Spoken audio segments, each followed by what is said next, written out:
iyadana waxyaabaha ay mudnaanta ku leedahay iyo ammaanta ayay ka mid tahay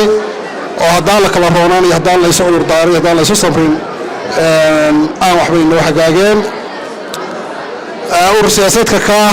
hogaamiyihiisana waa garanaysaan runtiina xilligan baahi siyaasadeed baa keentay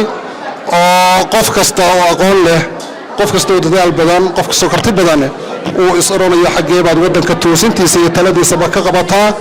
inaad garba ugu tihiin urur siyaasadeedka ka aad iyo aad baa ugu mahadsan tihiin runtii kulamada oo badan iyo waqtiga waftigu joogayso oo yar haddii aanan mahadcelinteena u iman maxaa la yidhahdaa waa idin baajin lahayn laakiin inaanu idiin mahad celinno ayaa ugu muhiimsan taageeradiina hore loo ogaa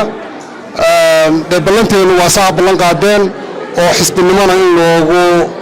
codeeyo ururka ka ahaa suu xisbigu gudbo madaxweynahana in loo codeeyo mudan ciro insha allahu tacaala taasoo aa ballan qaadeen oo idinka muuqata oo aa ku mahadsan tihiin aad iyo aad mar haddaa isbeddelka qaadateen mar haddaad dadaalkaa muujinaysaan dhaliisha kulmiye waa ka dharagsan tihiina waxba ku noqon mayno asalaamu calaykum waraxmat ullaahi wabarakaatu